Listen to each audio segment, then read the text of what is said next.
Одоогийн мөрөөдөл бол хүчрхэг Монгол төртэй болох юмсан гэсэн мөрөөдөл байна. Хэзээ биднээсээ мөрөөдөл хэрэгжих юм бэ гэвэл одоогийн энэ хууль тогтоомжууд хаваарийн үйлчилж байгаа цагт хэзээ ч хэрэгжихгүй мөрөөдөл. Хэзээ хэрэгжүүлж болох гэвэл ганцхан хувьсгалаар л хэрэгжиж чадна. Хувьсгал хийхгүйгээр энэ нэг ар сар хуучин тогтолцооноос ангиж ирч юурдээ чадахгүй. Манай улсын эдийн засгийг ч өөдөн татаж чадахгүй. Энэ сургалтын систем хуучин тогтолцооны үед бүрэлдэн тогтсон тэрмээсээ хуулиуд эдгээр бол хэзээ ч хэрэгжихгүй. Энийг бол бүгдийн хувьсгалаар хуваачиж хаях хэрэгтэй. Энийг бол санал нэгтээ байгаа хүмүүсүүд бол манай сайтэд нэгдээсэй гэж хүсэж байна. Аль болохоор олон түмэн хүч авч байж энэ хувьсгал төрн шүү. Бид нар хувьсгал гэж юуг нэрлэдэг вэ гэхээр энэ байгаа нөхцөл байдлаа үнэлж үзээд энэ амьдралыг үздэг үзэл бодлоо итгэл үнэмшлээ солих асуудал яригдаад байгаа байхгүй хувьсгал гэдэгт чинь. Өөрөөр бид нар шинээр дахиад галаа авч шинэ амьдрах асуудал яригдж чинь гэсэн үг. Тэр нөгөө ахуй амьдралын гал биш. Сэтгэлийн гал утгаараа байхгүй. Сэтгэлийн гал утгаараа. Одоо байгаа нөхцөл байдал юу вэ гэдэг энэ төрийг задлан шинжилвэл одоогийн төр засаг хэмээхийн данхар бүтсэн. Би биеэ хамгаалж чадахгүй, би даага төгжиж боловсрч чадахгүй, би хүүхдээ сурган хүмүүжүүлж чадахгүй, эрүүл мэндээ сахин хамгаалж чадахгүй гэж үзээд миний өмнөөс энэ бүх асуудлыг шийдэж өөрийг нь төлөөлүүлэн томилсон. Энэ л миний өмнөөс асуудлыг зөв шийдэж намайг сайхан амьдруулах болов уу гэж гордож хэн нэгнийг сонгох, өөртөө итгэлгүй, биеэ даах чадваргүйчүүдийн төлөөлөл тэдний би чадахгүй гэх үзэл санаан дээр нь тоглолт хийх завшигчд болж таарч байгаа юм. Тийм учраас энэ цагийн философч ин хэмээн зөвлөнө. Энэ ертөнцийн байгаа муу муухай юм болгон төр хүчрхэг болох үндэс нь болд юм а гэж. Төр тамирч гэж үгээр нь бол тийм хэлсэн. Хэрвээ ийм ядуу улсууд эдгээр олширхгүй бол гай гачиг зун турхад малчд малаа алдахгүй бол төрд хэлэх үг нь ховор болдог байхгүй. Бидраас нэг мөнгө саах шалтгаан ховор болдог байхгүй. Төрд далим өгч болохгүй. Ерөөсөө төр далим өгч болохгүй өөрсдөө өөрийгөө болгоод явчих хэрэгтэй.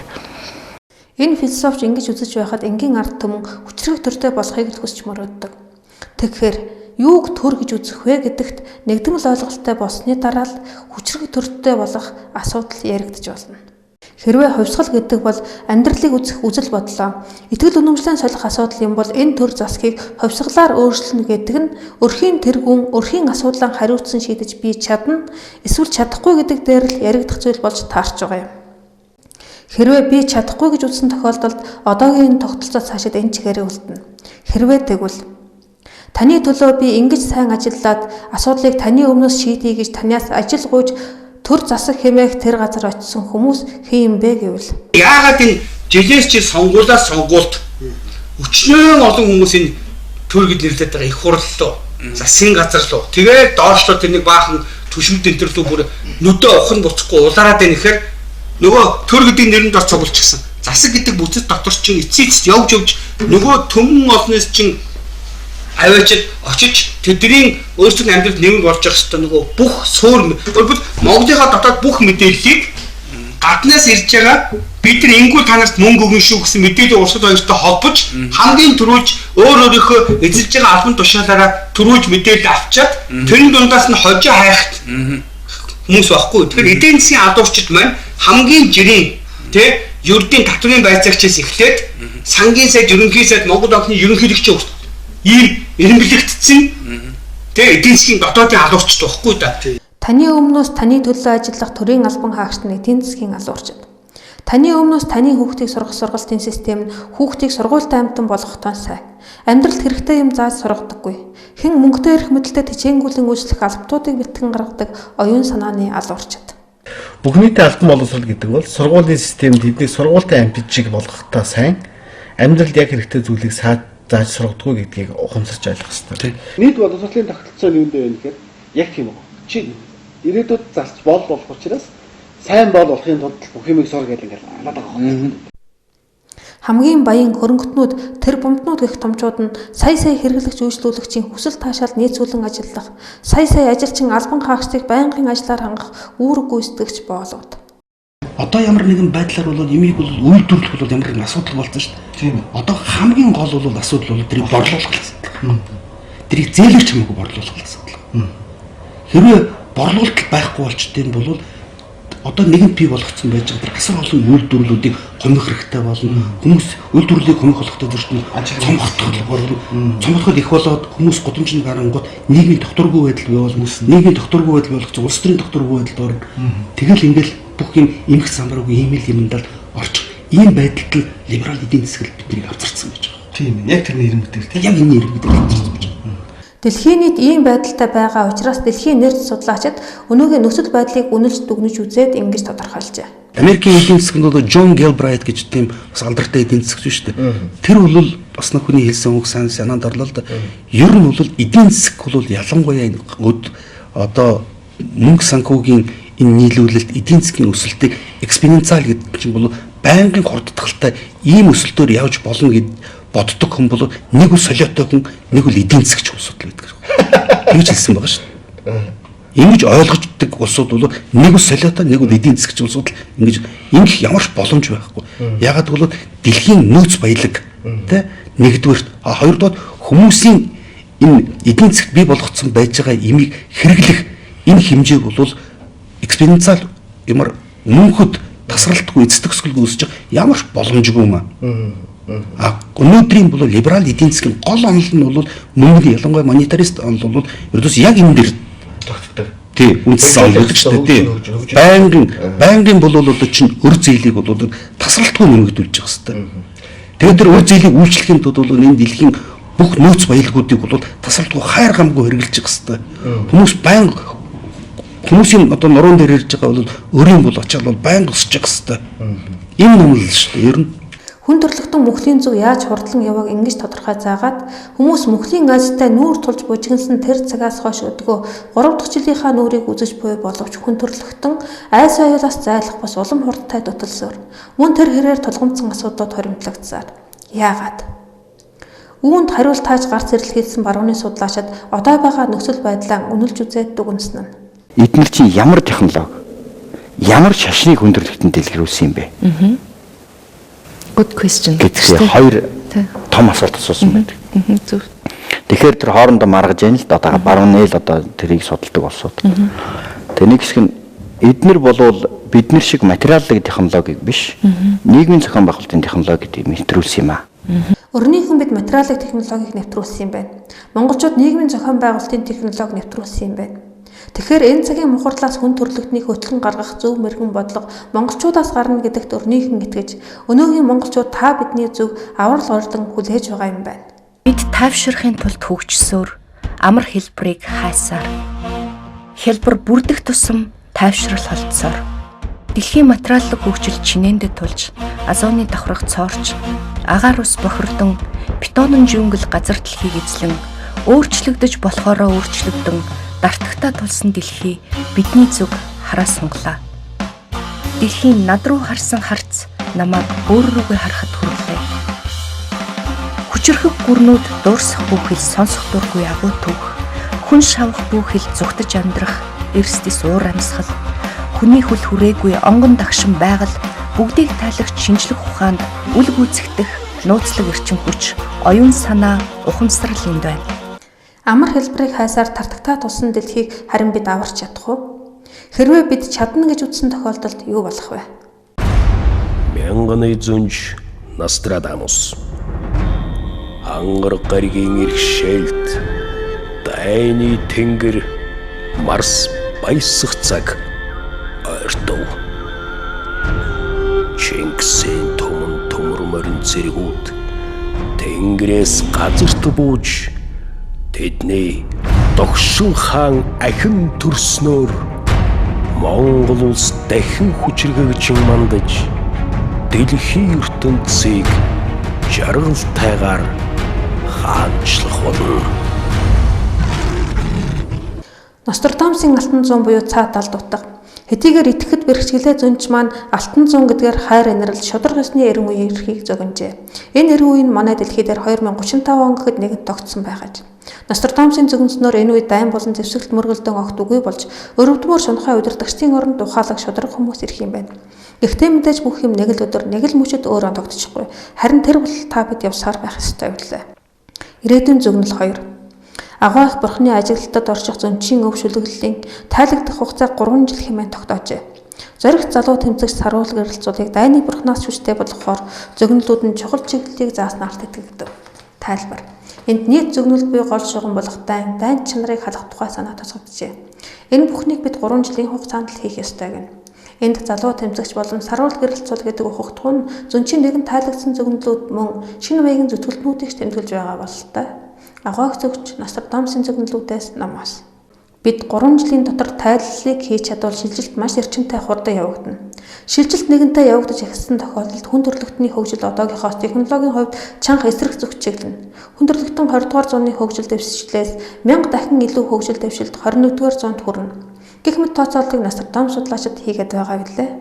Хэрвээ бидэнд одоогийнхоос өөр хөгжилд суралцах туршлага байгаад түүнд суралцах түүхэн хувь тохиолдол юм бол шинэ эрэнд шилжилт маш эрчимтэй хурдан явагдах ёстой. Тийм ээ. Тэр он цагт тов тодорхой заагдсан. Энэ бол 2012 оны 12 дугаар сарын 21. Говорят, что в один 20 век вместилась история предыдущих 19. Весьма вероятно, что 21 век... Өнгөрөх 20 дугаар зуун өмнөх 19 зууны түүхийг бүгд нь өөртөө багтаасан байсан гэдэг. Эднээс үзэхэд 21 дугаар зуунч хүн төрөлхтний шинэ үеийг бүгд нь өөртөө багтааж болно. Хэрвээ тийм бол шинэ үеийн хөгжилд өмнөх 20 дугаар зуунаас технологийн хувьд эс ялгарх ёстой. 20 дугаар зуунд хөгжил морин хөсгөөр л эхэлсэн. Ердөө ганцхан зууны дотор хүндрэлтэн морин хөсгөө мотор дунаагаар сольж, онгоцоор нэрч сансрын хөлгөөр аялан, саранд хүрч интернет зохион бүтээсэн. Тэгвэл үүнийг 1000 дахин үржүүлсэнтэй тэнцвүүц хэмжээний тийм гайхамшиг 21 дугаар зуунд хүндрэлтнийг хүлээж байж болно. Хэрвээ эртний мэрэгэн ухааныг орчин үеийн шинжлэх ухаанч мэдлэгтэй хавсруулж чадвал 2012 оны 12 сарын 21-ээс хойш хүндрэлтэн оюун санааны шинэ дэвшилт нэвтрэн орж чадна. Энэ он жилүүдэд монголчууд ямар сонголтын өмнө тулж ирээд ямарыг сонгов. Гэт Монголын нэн шинэ үеийн түүхийг сонирхвол. Одоо нэг л арга байгаа юм л да эсвэл бүр хөгжгөө хаях.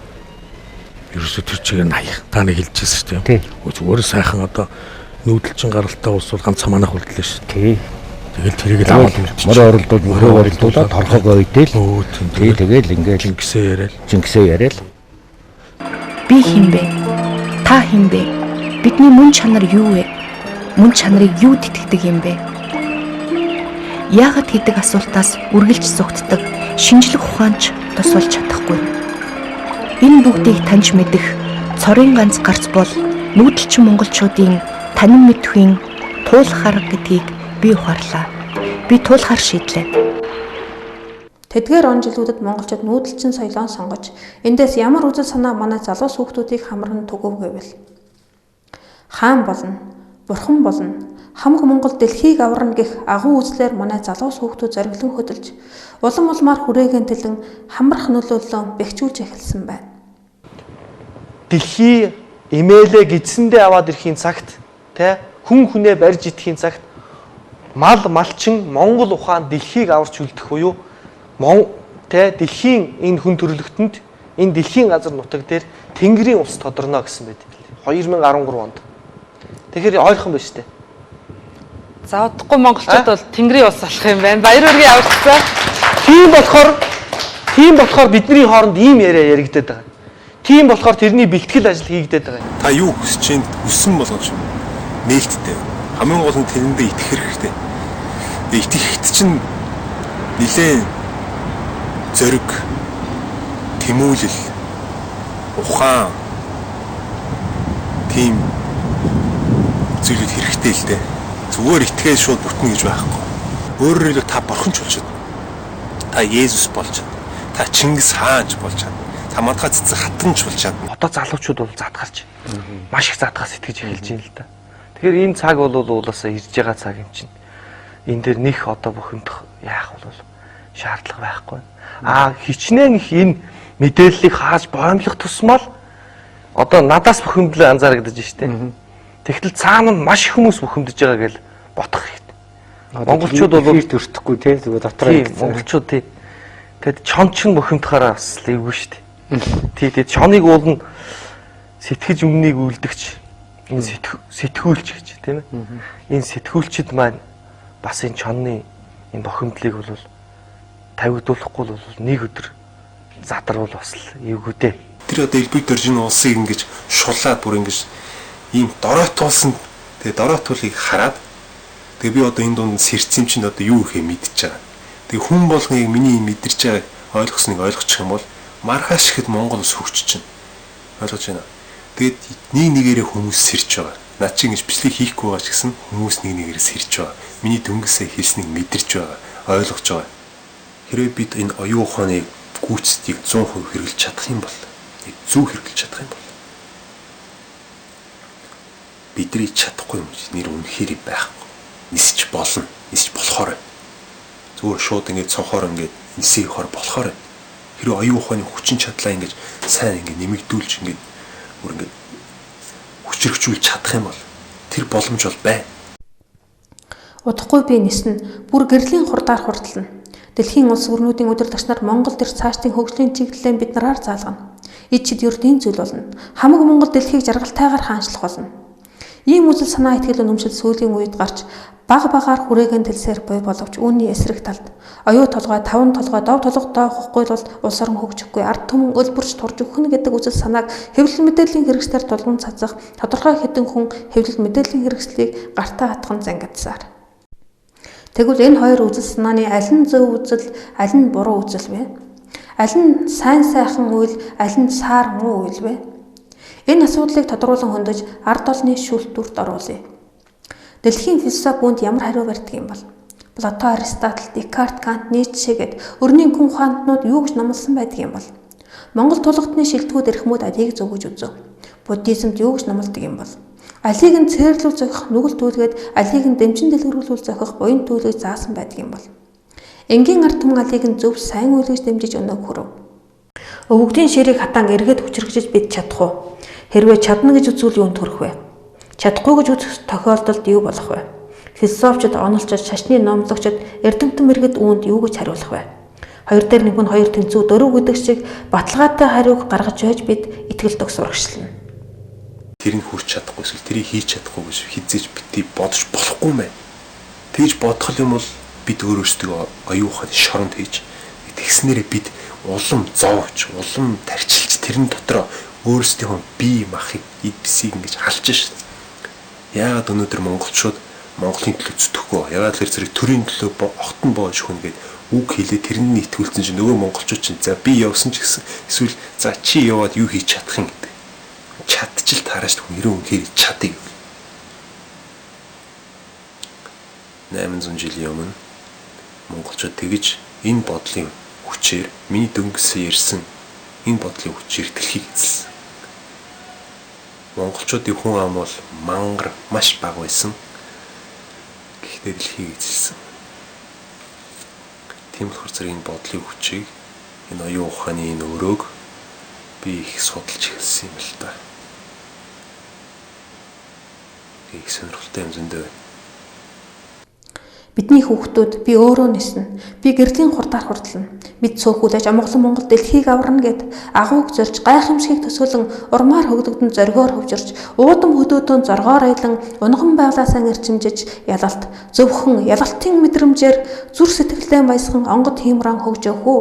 Хэн мөнгөтэй дүүлчилж хэн мөнгөтэйг баясгана гэд зах зээл бараадан үйлчилгээний ажил шаламгаалж эргэн тойрны энергийн вампир тамиран зуруулан сүлдэж эмнэлэг бараадан шорон дүүргэж яс чанар нь муудсан уруу доройгоор дуудагдан сөхөрчмтлан ажиллах уу?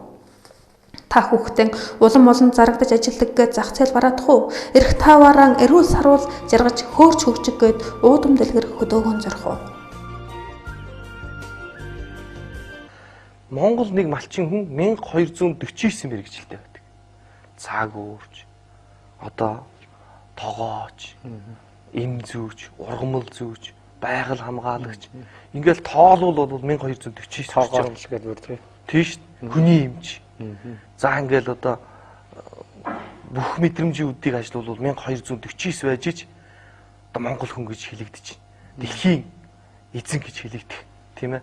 Тэр ихэнх монголчууд бол олж авч хадгалж ирсэн байсан байгаа байхгүй.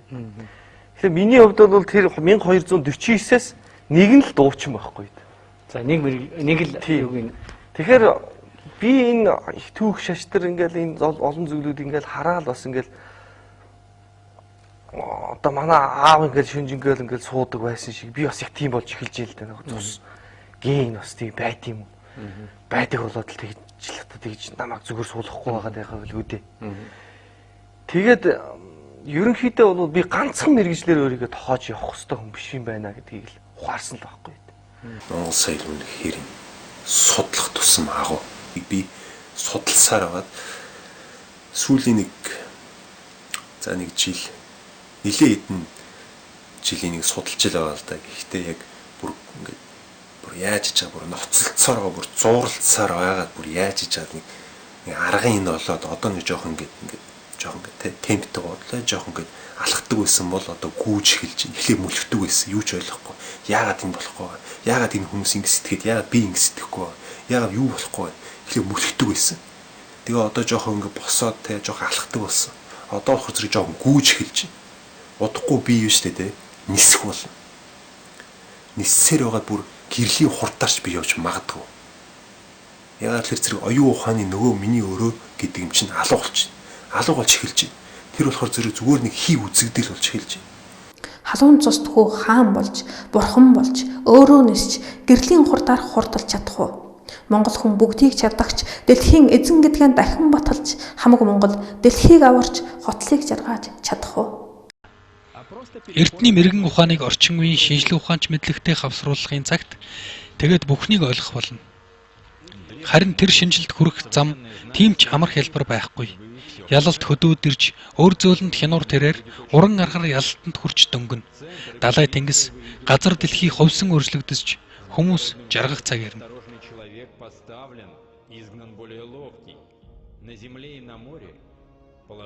Яг үннийг хэлэхэд би 12 сарын 21-ний өглөө ямар нэгэн гайхалтай өөрчлөлт болно гэж бодохгүй байна. Бид зүгээр л ийм цаг үед тулгарна. Тэр нь өнгөрснөө эргэн хараад тийм ээ бид энэ замаар өн удаан жил явжээ. Тэгэхээр одоо хуучин эрен ард хоцров гэд хүн төрлөختөн илүү гайхалтай эд шидийн шин ирээдүйг байгуулж эхэлнэ. Да, мы прошли долгий путь, но теперь старая эпоха осталась позади. Человечество преобразилось, и мы начнем строить лучшее будущее.